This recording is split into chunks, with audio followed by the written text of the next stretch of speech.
नमस्कार, आप देख रहे हैं भारत 24। साथ में आपके शिखा ठाकुर। आज कर्नाटक चुनाव प्रचार का आखिरी दिन है। शाम 5 बजे प्रचार का शोर थम जाएगा। प्रचार के आखिरी दौर में सभी पार्टियों ने पूरी ताकत अपनी झोंकी है।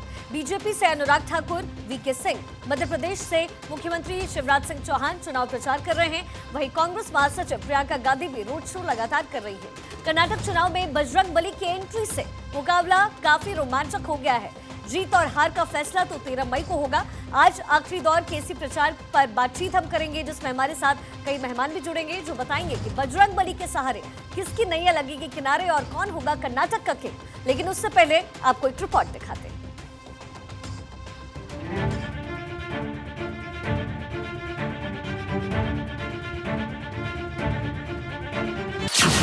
थम जाएगा शोर, आज प्रचार का पूरा जोर। बजरंग बली के सहारे किसकी नैया लगेगी किनारे। दिग्गजों का दम, 13 मई को फूटेगा नतीजा बम। दिग्गजों का आखिरी दाव, किसके उखड़ेंगे पांव। कौन बनेगा कर्नाटक का किंग। कर्नाटक विधानसभा चुनाव के लिए 10 मई को वोटिंग होगी, जिसके लिए आज प्रचार का आखिरी दिन है। सभी पार्टियों के दिग्गज आखिरी वक्त में मैदान में हैं। बीजेपी से अनुराग ठाकुर, वीके सिंह, शिवराज सिंह चौहान समेत कई दिग्गज पार्टी के लिए वोट मांगेंगे। वहीं कांग्रेस और जेडीएस भी प्रचार में कोई कोर कसर नहीं छोड़ रही है। विधानसभा की 224 सीट पर 10 मई को एक साथ वोट डाले जाएंगे, जबकि नतीजे 13 मई को आएंगे। इस बार बीजेपी और कांग्रेस में कांटे की टक्कर है। वहीं जेडीएस भी विरोधियों को कड़ी टक्कर दे रही है। इस बार कर्नाटक विधानसभा में पीएम नरेंद्र मोदी और गृह मंत्री अमित शाह ने रोड शो कर कई जनसभाओं को संबोधित किया। बजरंग बली की, बजरंग बली की, बजरंग बली की। परशुराम क्षेत्ರದ ಯನ್ನ ಮೋಕೆದ ತುಳುವಪ್ಪೆ ಲೋಕುಳೆ ಸೋಲ್ಮೇಲು के पूरा चुनाव बजरंग के नाम पर चला गया है। मैंने कहा कि बजरंग बली तो अपने मंदिर में ही थे। एक कांग्रेस पार्टी बजरंग बली को चुनाव के मैदान में ले आई है। अब उनसे लड़ते नहीं बना है। मित्रों, एक कांग्रेस पार्टी की तुष्टीकरण की नीति, जिसने सालों तक प्रभु श्री राम को ताले के अंदर बंद कर रखा, और अब वो बजरंग बली का अपमान करने पर तुले हैं। इसी तुष्टीकरण की नीति के तहत भारतीय जनता पार्टी के PA5 पर बैन करने के फैसले को एक कांग्रेस पार्टी हजम नहीं कर पा रही है। फ्री के वादों से शुरू हुआ चुनाव, बजरंग दल के जरिए बजरंग बली की एंट्री हुई। चुनाव प्रचार के आखिरी दौर में बीजेपी ने बजरंग बली के जरिए कांग्रेस पर जमकर हमला बोला। आज प्रचार थम जाएगा, जिसके बाद 10 मई को मतदाता वोट की चोट करेंगे। अब देखना यह होगा कि 13 मई को अब नतीजे आएंगे तो किसकी किस्मत का पिटारा खुलेगा। Bureau report, Bharat 24। और आज कर्नाटक चुनाव पर ही हम चर्चा कर रहे हैं। हमारे साथ मेहमान इस वक्त जुड़े हुए हैं। धनंजय गिरी, प्रवक्ता बीजेपी हमारे साथ, यश श्रीवास्तव, प्रवक्ता कांग्रेस हमारे साथ जुड़ गए हैं। साथ ही पीयूष पंत साहब, वरिष्ठ पत्रकार हैं, अब से कुछ ही देर में हमारे साथ जुड़ेंगे। सूर्य प्रकाश मैथिल साहब, राजनीतिक विश्लेषक, हमारे साथ स्टूडियो में मौजूद। सबसे पहले धनंजय गिरी, आपके पास आते हुए क्या लग रहा है? आपकी नैया पार लगती आपको दिख रही है? देखिए, बिल्कुल हम इस बात के लिए मुतमईन हैं, आश्वस्त हैं और पूरी तरह से कि भाई हम लोगों ने जो काम किया है जिस ढंग से, और जो प्रधानमंत्री नरेंद्र मोदी वहां गए हैं तो वहां की फिजा ही बिल्कुल बदल गई है। अब पूरा भाजपा में हुआ है, वैसे तो भारत ही भाजपा में हुआ है। भारतीय जनता पार्टी का भारत की जनता के साथ ऐसा कोलैबोरेशन हुआ है, ऐसा एकात्म हुआ है।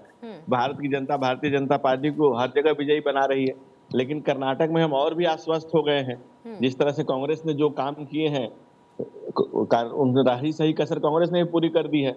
बाबा तुलसी ने कहा है जय गिरि चरण देव हनुमंता चले उसोगा पताल तुरंता, तो रही सही कांग्रेस भी समाप्त हो गई हुई है वहां पर।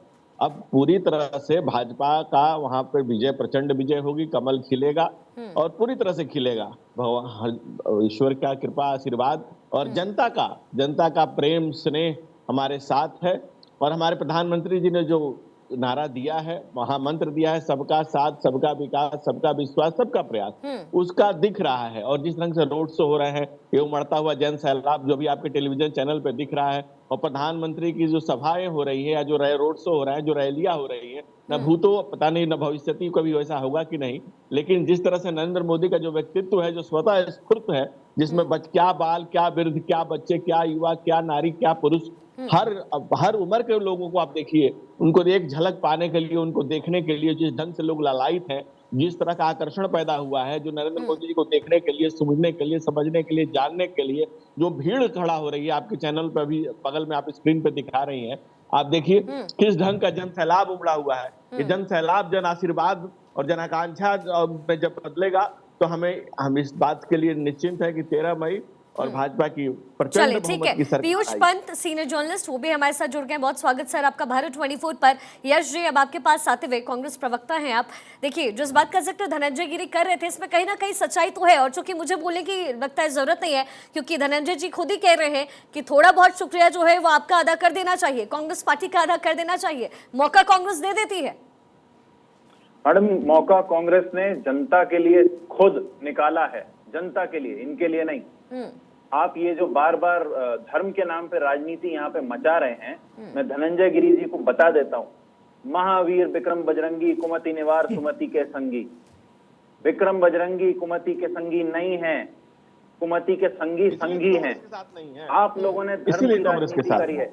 बीच में मत बोलिए धनंजय गिरी जी, आप लोगों ने धर्म की राजनीति की। आप चुनाव प्रचार में आप अपनी बात कहिए, अपने तरीके से। और अरे आप हमारी बात सुनिए ना, आप जनता को नहीं सुनिएगा। लेकिन यश जी, बात मैं जो कह रही हूँ ये तो जनादेश है। चलिए ठीक है, यश जी आप अपनी बात पूरी कीजिए। देखिए, कांग्रेस ने कर्नाटक की जनता का पूरा दर्द समझा। कर्नाटक की जनता से पूछ के हमने 5 गारंटी लॉन्च की अपने चुनाव प्रचार में, जिसमें हम महिलाओं को सहायता देंगे, जिसमें हम ग्रेजुएट्स को और डिप्लोमा होल्डर्स को सहायता देंगे, घरों में 200 यूनिट बिजली देंगे, रोजगार के लिए काम करेंगे और महिलाओं को ट्रांसपोर्ट फ्री रहेगा।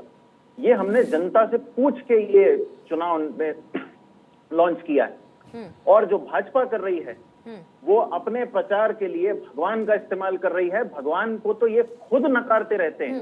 लेकिन यश जी, आपने जनता की आवाज सुनी। Let me finish ma'am please. आप मेरी बात सुनिए। हाँ बोलिए बोलिए। इन्होंने खुद संसद में ये कहा है कि ईश्वर का जो जन्म है वो केवल एक फेस का विषय है, उसमें इससे ज्यादा कुछ नहीं। ये इनके नेताओं ने संसद में कहा है। ये हनुमान जी के नाम पे वोट मांगते हैं। मैं हनुमान जी के बारे में कुछ बातें बता देना चाहता हूँ ताकि इस देश के लोग अच्छी तरह समझ जाएं कि इनकी नीयत क्या है। हमारे भगवान बजरंग बली, हमारे हनुमान जी महाराज केसरी के पुत्र थे और अंजनी माता के पुत्र थे। महाराज केसरी वानर सम्राट थे। उसके बाद भी राजकुमार हनुमान ने कभी भी अपनी प्रजा में कोई अत्याचार नहीं किया, अपनी प्रजा में कोई मारपीट नहीं करी। उन्होंने जब शक्ति प्रदर्शन किया तो रावण की लंका में, अरे नया नहीं है, नया आपका धनंजय जी कूदिए मत बीच में। अरे सनातनी आपको कुछ नहीं पता है। राहुल गांधी के विद्यालय से नया नया विद्यार्थी निकले हैं। अरे Rahul Gandhi school of thought से नया नया विद्यार्थी निकला है। स्कूल ऑफ थॉट लिखना नहीं आता है कागज पे। पढ़ के आए हैं भाई। हनुमान जी की ननिहाल कहाँ है जानते हैं? अरे हनुमान जी की ननिहाल कहाँ है? हनुमान जी का जन्म कहाँ हुआ, उनकी ननिहाल कहाँ है? आपको कुछ नहीं पता है। राहुल गांधी के स्कूल में नहीं मिलेगा, कांग्रेस के उस एफिडेविट में मिलेगा, जिसमें कांग्रेस ने एफिडेविट किया कि भगवान राम काल्पनिक थे। ये कांग्रेस की एफिडेविट है। कपिल सिब्बल ने कहा कि भाई चुनाव तक राम मंदिर का निर्णय मत करिए, भाजपा को फायदा हो जाएगा। और उससे भी बड़ी बात, जिसने अपने मैनिफेस्टो में लिखा है, जिसने मैनिफेस्टो में लिखा है कि बैन करेंगे, उसके बाद अपना भी कर ले क्रुंदन। कांग्रेस का समझ रही है कांग्रेस कर्नाटक की जनता। और कितना फ्रस्ट्रेशन है भाई, कितना चेहरे से दिख रहा है कितनी फ्रस्ट्रेशन है, चेहरे से थोड़ा तो पानी मोदी जी का भी दिख रहा है। चलिए ठीक है धनंजय जी, यश जी, ठीक है, राहुल बाबा और का भी भी मेहमान वोट है हमारे करना पास, था। उनका रुख करते हुए सूर्य प्रकाश मैथिल जी, आप हंस रहे थे, यश जी जिस बात का जिक्र कर रहे थे, धनंजय जी जिस बात का जिक्र कर रहे थे, क्या आप मानते हैं ये बजरंग दल से शुरू हुआ ये पूरा मामला बजरंग बली पर अटका और कर्नाटक में कहीं ना कहीं बीजेपी की पैठ इस वजह से भी बनती दिख रही है? धन्यवाद शिखा जी, पहले आपको, आपके सभी दर्शकों को भारत माता की जय, वंदे मातरम। और अभी मैं कांग्रेस के प्रवक्ता को सुन रहा था, यश श्रीवास्तव को, और वो कह रहे थे राजा हनुमान जी। अरे भैया पढ़ो तो सही, पहले रामायण जी का रामचरितमानस का पठन तो करो। भगवान बजरंग आपके बीच में नहीं बोला, देखिए थोड़ा था, थोड़ा सा ना सभ्यता का परिचय दीजिए। बताइए मत कि पप्पू पार्टी के नेता हैं, बताइए मत कि पप्पू पार्टी के नेता, सुनने की हिम्मत रखिए। अब आपने बोल लिया, सुनिए, अब सुनिए, आपकी असलियत बताता हूं, सुनिए। ये यहाँ पे बैठ के हनुमान जी के विषय में ज्ञान दे रहे हैं, इनको पता होना चाहिए भगवान बजरंग बली ने कभी भी राजकाज नहीं चलाया, वो तो भगवान श्री रामचंद्र जी के सेवक थे। और दूसरी चीज, ये इनका जो चरित्र है ना वो सामने आ रहा है, कभी कोर्ट में जनेऊ पहन लेते हैं, कभी दबकाते गोत्र बताते हैं, और आज देखिए इन्हीं के राष्ट्रीय अध्यक्ष खड़गे साहब का एक वीडियो भी वायरल हो रहा था, जिसमें कह रहे थे भैया ये टीका हटाओ जल्दी से, वरना मुस्लिम वोट मेरा छिटक जाएगा। जिनके घोषणा पत्र में लिखा हो कि 3 लाख रुपया हम बिगर ब्याज के मुसलमानों को देंगे, जो लिंगायत और वोकलिंगा ओबीसी समाज को दिए गए 4% जो आरक्षण है मुस्लिम समाज से हटाकर उसका विरोध करते हो, ये बात कर रहे हैं खड़े होके। अरे सबको पता है कि आपकी मानसिकता क्या है, जो भगवान श्री राम को हमारी आपसे बहुत अच्छी है। आज हिंदू समाज जाग गया है, इसलिए आप लोग लगातार हनुमान जी का जाप कर रहे हैं। आपने कहा ना कि बजरंग दल को बैन करेंगे, बजरंगी के पास मुद्दा क्या है ये बताइए। पीएफआई के 175 केस सिद्धरामैया सरकार में वापस हुए थे कि नहीं हुए थे? 1600 आतंकी आप लोगों ने छोड़े थे कि नहीं छोड़े थे? आप बजरंग दल में बैन लगाने की बात करते हैं। अरे बजरंग दल कार्यकर्ता की जेब में रामचरितमानस मिलेगा, मुंह पे बजरंग बली का जाप मिलेगा।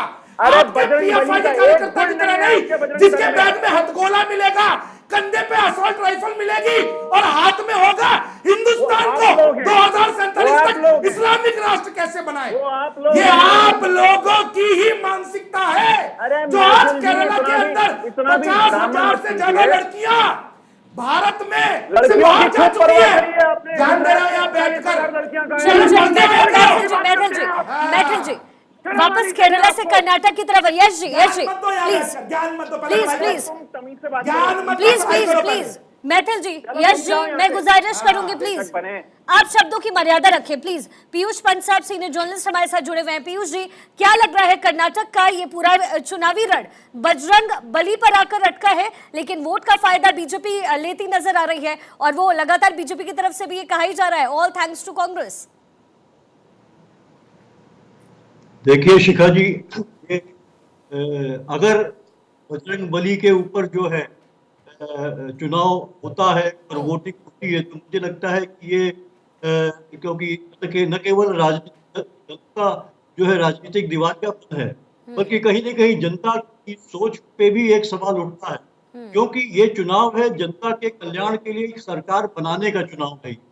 जो सरकार भ्रष्ट न हो, सरकार जो है कि जनता के जो रिसोर्सेज है, जो जनता के लिए जो रिसोर्सेज बने हुए, जो जनता के पैसे हैं, मेहनत के जो टैक्स है, उसका जो है चोरी न करता हो, वो करप्शन से ग्रसित न हो, वो जो है कि रिलीफ देता हो, वहाँ की सड़कें, जो कर्नाटक की जो सड़कों का बुरा हाल है उनको ठीक करता हो, बरसात में जो सड़कें भर जाती है पानी से, वो जो है कि वो सही करता हो, जो रोजगार की व्यवस्था करती हो, तो ऐसी ये इसमें जो है चुनाव निर्णायक होना चाहिए, न कि जो है कि बजरंग बली तो किसी जनता का कल्याण करने नहीं जा रहे हैं, वो रोजगार नहीं देने जा रहे हैं। तो आपका स्पिरिचुअल हो सकता है कि आपकी आस्था का मामला है, तो वो तो व्यक्तिगत मामला है, लेकिन यहाँ पे हमें डालेंगे सरकार चुनने के लिए। अगर बजरंग बली एक मुद्दा बनता है। तो मुझे लगता है कि हम धीरे धीरे जो है अपने राजनीतिक दिवालियेपन की तरफ जा रहे हैं और लोकतंत्र जो है, लोकतंत्र जो है उसको बहुत बड़ा नुकसान पहुंचाते जा रहे हैं। लेकिन पीयूष जी, ये चुनाव तो जनता ही करती है, उनकी सोच ही करती है। अब तक जो पूरा बेड़ा कांग्रेस की तरफ जाता दिख रहा था, कांग्रेस के एक स्टेटमेंट से, मैनिफेस्टो में लिखे सवाल से पूरे देश में हड़कंप मच गया है। ये भी तो जनादेश ही है। वही मैं कह रहा हूँ कि ये जो है कि बजरंग बली जो है वो इशू नहीं होना चाहिए था और उसको इशू बनाया जा रहा है क्योंकि ध्रुवीकरण करने की कोशिश हो रही है। और जनता को ये सोचना होगा कि बजरंग बली के आधार पे अगर आप वोट देंगे तो फिर वही 40% जो है आपको जो करप्शन था, जो आपको डिलीवरी नहीं हो रही थी, रोजगार नहीं मिल रहा था, जो महंगाई बढ़ रही थी, उसपे सरकारें ध्यान नहीं देंगी। वो तो कहेंगी कि बजरंग बली के नाम पे हम जीत के आए हैं। तो जनता ने हमें बजरंग बली के नाम पे जिताया है, तो वो काहे कर, वो तो मंदिर बनाएंगी। धनंजय जी, पीयूष जी के सवाल का जवाब हम आपसे चाहेंगे। धन पर आप चुनाव लड़ने की कोशिश कर रहे हैं, पीयूष जी ऐसा कह रहे हैं कि धन पर नहीं होना चाहिए था, बेरोजगारी पर होना चाहिए था, सड़कों पर होना चाहिए था, करप्शन पर होना चाहिए था। भारतीय जनता पार्टी के नेता और भारतीय जनता पार्टी और उसके कार्यकर्ता धर्म की बात नहीं करते। राजनीति का धर्म और धर्म की राजनीति नहीं। हमारा धर्म है, राजनीति भी धर्म की तरह है। उसको हम लोग जनता के लिए सेवा, हमारे यहाँ क्या है। नहीं, लेकिन धनंजय जी, कांग्रेस और तमाम पार्टियां, विपक्षी पार्टियां यही तो कह रही है, आपने धर्म को फिर से भुना दिया। पार्टियों को हमने उनका मैनिफेस्टो बनाया था, हमने उनका मैनिफेस्टो टाइप किया था, हमने कहा था कि बजरंग दल को बैन करेंगे, हमने उनका मैनिफेस्टो तो टाइप नहीं किया था। इस देश के जनमानस से जी सवाल यही तो पूछ रहे हैं, बजरंग दल का बजरंग बली से कनेक्शन क्या है? क्यों चुनावी सरगर्मी को बजरंग बली पे ले जाया गया? उनके आराध्य हैं, उनको मान करके उन्हीं के आदर्शों पर चलते हैं। वो एक दिन में 1 लाख ब्लड डोनेशन कैंप करके 1 लाख यूनिट ब्लड डोनेट करके Limca book of world record में जिस संस्था का नाम हो, उस संस्था को आप बैन करने की बात करें। हमने कहा था कि आप एफिडेविट कीजिए कि भगवान राम काल्पनिक है। यश ठीक है, यश श्रीवास्तव, हमने कहा था एफिडेविट कीजिए। चलिए जवाब लेते हैं क्यों, वजह क्या रही? यश जी, मैनिफेस्टो में बजरंग दल का नाम क्यों रखा गया कांग्रेस की तरफ से? मैडम, पहली बात तो इनकी आरएसएस कोई रजिस्टर्ड संस्था है ही नहीं, तो ये फालतू के रिकॉर्ड कहां से लाते हैं मैं नहीं जानता। दूसरी बात, अरे रुक जाइए, विदेशी ने थोड़ी रजिस्टर्ड कराया था। रामायण है, उसमें किष्किंधा से एक वानर राज था, जिसके राजा कुछ नहीं पता है, कहां से राजकुमार कुछ नहीं पता है, बता दिए कि Rahul Gandhi school of thought से पढ़ करके जो अच्छा ठीक है, यश जी की बात सुन लेते हैं। धनंजय जी, मैं वापस आऊंगी आपके। यश, धनंजय जी गांधी जो कहते हैं कि मंदिर छेड़ने लोग जाते हैं। राहुल गांधी की बात छोड़िए, कर्नाटक में 40% हिंदुओं की मानव पर, इस देश के बहुसंख्यक समाज पर कांग्रेस ने संघातक हमला किया है। क्या है इनका? देश के कांग्रेस इस देश के जनमानस को जिस ढंग से देश का जनमानस आप कर रही है, अच्छी तरह समझ गया धनंजय गिरी। अब उनके आपका और आपकी जनता अच्छी तरह समझ गई है। अच्छा धनंजय जी, प्लीज एक बार यश जी की बात सुन लेते हैं, उनका जवाब तो ले दीजिए। हाँ यश, बोलिए। देखिए, जैसे ही हमने कांग्रेस की 5 गारंटियों की बात की, जैसे ही हमने 40% कमीशन वाली सरकार की बात करी, इन्होंने फिर वही किया जो ये इतिहास में आजादी के बाद और आजादी के पहले से करते चले आ रहे हैं। इन्होंने फिर धर्म को बीच में लाया, फिर हनुमान जी को बीच में लाया। एक चुनावी रैली में हमारे बजरंग बली की मूर्ति लगा के ये लोगों को इमोशनल ब्लैकमेल करके वोट मांगना चाहते हैं। इसके पहले जिसने धर्म के नाम पे वोट मांगे थे वो अपना अलग देश बना के जा चुका है यहाँ से, और वो करते हैं ये लोग। मैं फिर कहता हूं, लेकिन कामयाब हो जाते हैं यश। आपकी बात ठीक है, लेकिन कामयाबी भी मिल जाती है। अब इसमें फिर जनता का यही तो जनादेश इसी को तो कहते हैं। इसके टुकड़े टुकड़े करने के लिए पंडित नेहरू ने दस्तखत किया 1946 में। किसके नीचे खड़ा करके लिया है? यूनियन जैक के नीचे खड़ा करके कांग्रेस पार्टी का स्थापना किसने की? देश के लिए जो करेगी, ये इनकी पढ़ाई भी पश्चिम से भाजपा ये देश के लोगों को लोग हैं, हम पूरा के तरफ होकर के खड़े लोग हैं। कांग्रेस पार्टी राजनीतिक दिवालियापन है, इस देश को कर्नाटक से जा रही है कांग्रेस करने वाली, 13 मई इस देश को खंड खंड में बांटने वाली कांग्रेस। और कांग्रेस की आपने बांटा है, आज इस तरह से बलवाने हो गए हैं कि कांग्रेस के लिए कोई जगह नहीं बची है। कांग्रेस पार्टी के लिए कोई भी जगह नहीं बची है। कर्नाटक में कांग्रेस कर्नाटक आ रही है, भाजपा जा रही है। कांग्रेस एक समाज देश में विशेष दल होता था, कर्नाटक हो गया। चलिए, ये बात तो 13 को ही पता चलेगा कौन सी पार्टी आ रही है, कौन जा रही है। सूर्य प्रकाश मैथिल। धन्यवाद। देखिए, अभी कांग्रेस के जो प्रवक्ता है ना, वो कह रहे थे 5 गारंटी का नाम लिया तो भाजपा के प्रवक्ता जो है बोल पड़े। अरे भैया, मैं बताता हूं ना आपकी गारंटियां क्या हैं। आपकी गारंटी है कांग्रेस का मतलब सबसे ज्यादा भ्रष्टाचार की गारंटी, कांग्रेस का मतलब सबसे ज्यादा तुष्टीकरण की गारंटी, कांग्रेस का मतलब सबसे ज्यादा परिवारवाद की गारंटी, कांग्रेस की गारंटी अर्थात सबसे ज्यादा दंगा कराने की गारंटी। ये है आपकी गारंटियां। बाटला हाउस इनकाउंटर पे जो राजमाता आंसू बहाती हो, वो शहीदों की मौत पे, शहीदों की शहादत पे आंसू बहाती है क्या? और अब आ जाइए धर्म की राजनीति के ऊपर। मैं पूछना चाहता हूं शिखा जी, 4% मुसलमानों को आरक्षण किसने दिया था? धर्म के आधार पर भाजपा ने दिया था या कांग्रेस ने दिया था? आप बताइए। उसके अलावा इस देश के संसाधनों पर सबसे पहला अधिकार मुसलमानों का है, ये किसने कहा था? आप बताइए। धर्म के आधार पर इस देश का विभाजन किसने कराया था? आप बताइए। पीएफआई के 175 केसेस को माफ कर 1600 से ज्यादा आतंकियों को किसने छुड़वाया था? आप बताइए। और एक महत्वपूर्ण बात, इनका घोषणा पत्र भी उठा लीजिए, उसके अंदर 3 लाख रुपया मुसलमानों को बिगड़ ब्याज का देंगे। क्यों भैया? अपने घर से लेके आए हो या इटली से इंपोर्ट कराया है? घर से तो अडानी भी नहीं लाया था, जिसका लोन राइट ऑफ कर दिया। जो पंत साहब बोल रहे थे कि मंदिरों से अर्थव्यवस्था नहीं चलती, तो मैं उनको बताना चाहता हूं, इस देश में 10 लाख करोड़ से ज्यादा अर्थव्यवस्था है मंदिरों के द्वारा। इस चीज को आप पढ़ लीजिए पंत साहब। और जब 4% कांग्रेस ने आरक्षण दिया था मुसलमानों को, तब आपको धर्म की राजनीति नजर नहीं आई थी? अगर आज 3 लाख रुपए से ज्यादा का फ्री का लोन मुसलमानों को देने की बात की जा रही है, तो धर्म की राजनीति नहीं है। मतलब देश के बहुसंख्यकों की बात यदि भारतीय जनता पार्टी करेगी तो वो धर्म की राजनीति है। कश्मीर खाली हो गया, बंगाल खाली हो गया। आप संघी हैं, बात कर रहे हैं यहाँ पर। आप विश्लेषक है ही नहीं, आप शाखा से निकले हुए आप एक दकियानूसी अंधविश्वासी नफरती मानसिकता हिंदू। मैथिल जी, यहाँ पे विश्लेषण हम कर रहे हैं कर्नाटक चुनाव को लेकर के, धर्म पर ना ही जाए तो बेहतर रहेगा। पीयूष पंत साहब, आप लगातार इस बात का जिक्र कर रहे थे कि कर्नाटक का चुनाव किस मोड़ पे चला गया। अब जो आंकड़े हेर फेर होते नजर आ रहे हैं, हालांकि 13 मई को सारी चीजें स्पष्ट हो जाएगी, क्लैरिटी आ जाएगी उसमें, लेकिन अगर आंकड़ों में फर्क और बदलाव आता है, अगर कांग्रेस के वोट्स बीजेपी के खेमे में चले जाते हैं और ये नंबर में बदलाव देखने को मिलता है, तो उसका असली जिम्मेदार कौन होगा? उसकी जिम्मेदारी किसके सर होगी और उसकी असली वजह आपके हिसाब से क्या होगी? देखिए, मुझे तो ये लगता है कि ऐसी संभावना थोड़ी सी कम लग रही है, इसलिए कि कर्नाटक का जो जनमानस है इतना ज्यादा सांप्रदायिक नहीं है जितना उत्तरी भारत का, और धर्म के मुद्दे उसके लिए बहुत ज्यादा प्रभावी नहीं होते हैं। पहली बात ये, वहां पे देखिए, वहां पे जो कर्नाटक के लोग हैं वो ज्यादा जो है कि वो नौकरी पेशा लोग हैं, वो लोग चाहते हैं कि विकास हो, और वो लोग जो है कि वहां पे इसीलिए देखिए आईटी हब इतना बड़ा बना है, खासकर बेंगलोर सिटी जो है।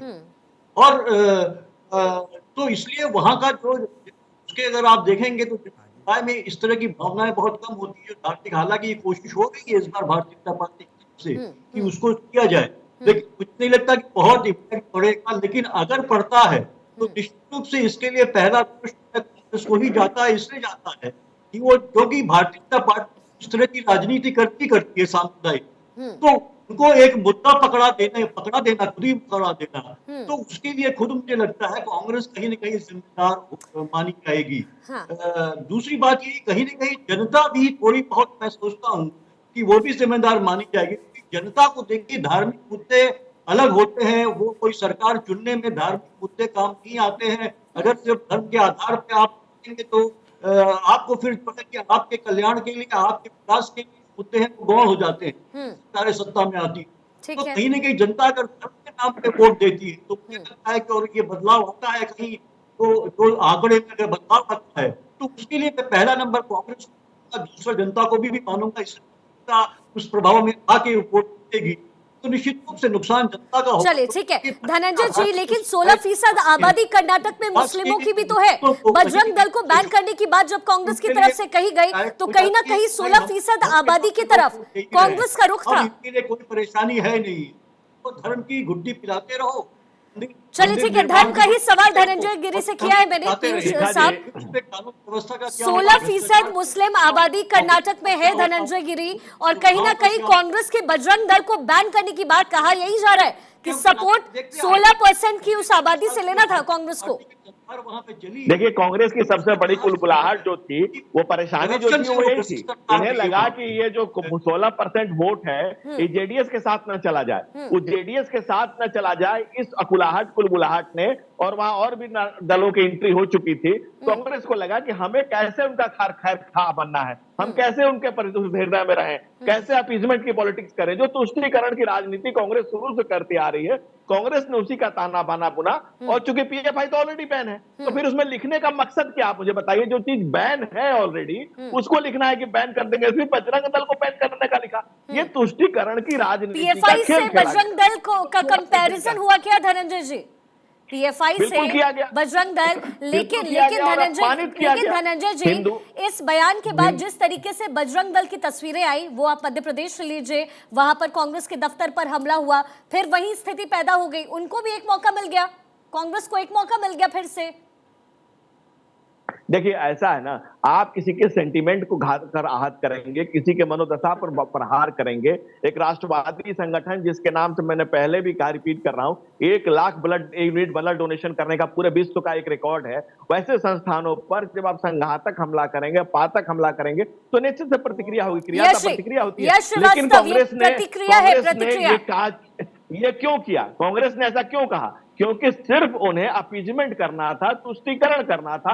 और जब प्रधानमंत्री रहते हुए आदरणीय मनमोहन सिंह जी ने कहा कि देश के संसाधनों पर पहला हक मुसलमानों का है, तो प्रबुद्ध पत्रकार, जो इस देश के पढ़े लिखे प्रबुद्ध पत्रकार है, जो बहुत ज्ञानी व्यक्ति हैं, उन लोगों का कोई रिएक्शन मैंने नहीं देखा, कोई ट्वीट नहीं देखा। ये नहीं कहा उन लोगों ने कि ऐसा स्टेटमेंट एक देश के सरबराह को, एक देश के प्रधानमंत्री को नहीं देना चाहिए। लेकिन वो लोग कह रहे हैं कि धर्म की राजनीति कर कौन रहा है? धर्म की एंट्री राजनीति में करा कौन रहा है? भगवान राम को देश को घेरे में और भगवान राम को अंधेरे में रखा किसने? हाँ। क्या देश की जनता नहीं जानती है? यश जी, आपको इस स्टेटमेंट से, आपको मैनिफेस्टो में बजरंग दल का नाम जोड़ने से आपको नुकसान हुआ आपकी पार्टी को, या फायदा होता दिख रहा है कर्नाटक में?